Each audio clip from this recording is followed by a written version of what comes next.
बच्चों, अब तक आपने सीखा कि संधि किसे कहते हैं और संधि विच्छेद किसे कहते हैं।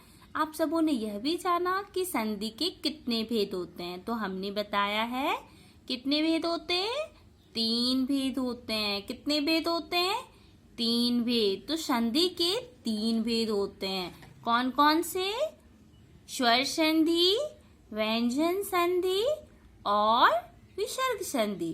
तो अब चलते हैं, अब हमें जानना है कि स्वर संधि किसे कहते हैं। क्या जानना है बच्चों? अब हमें यह जानना है कि स्वर संधि कहते किसे हैं। तो 2 स्वरों के मेल से शब्द में जो विकार या परिवर्तन आता है उसे स्वर संधि कहते हैं। 2 स्वरों के मेल से, ध्यान देना है बच्चों, स्वर में क्या क्या आता है आपने पहले के चैप्टर में पढ़ रखा है, तो आपको ध्यान देना है। तो 2 स्वरों के मेल से शब्द में जो विकार या परिवर्तन आता है उसे क्या कहते हैं? स्वर संधि कहते हैं। जैसे देव जोड़ आलय, देव जोड़ आलय इक्वल टू देवालय। तो इसमें क्या है? देव, व में भी अ है, अ जोड़ आ, यह क्या हो जाता है? आ। तो यह सब क्या है? स्वर। आ क्या है? स्वर। तो स्वर और स्वर के साथ, तो 2 स्वरों के मेल से शब्द में जो विकार या परिवर्तन आता है ऐसे स्वर को स्वर संधि कहते हैं।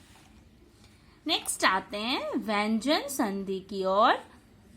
तो व्यंजन के बाद किसी व्यंजन या स्वर के आने में जो परिवर्तन आता है उसे व्यंजन संधि कहते हैं।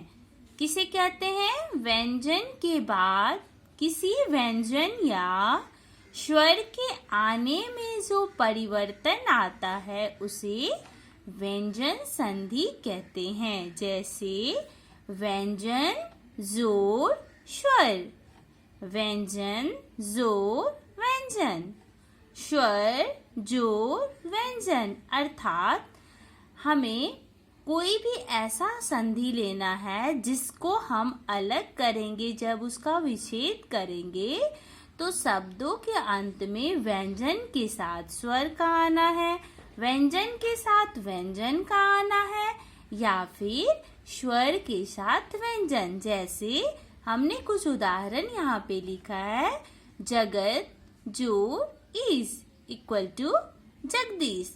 तो त में अ और ई बड़ी, तो यहाँ पे जगत जोड़ ईस, यानी कि व्यंजन जोड़ स्वर क्या हो गया? जगदीश। उत जोड़ चारण, उच्चारण। स्व जोड़ छन, स्वक्षन। नाउ अब हम चलते हैं विसर्ग संधि की ओर। तो विसर्ग संधि में क्या है कि विसर्ग के बाद किसी स्वर अथवा व्यंजन के आने से विसर्ग में जो परिवर्तन आता है उसे विसर्ग संधि कहते हैं।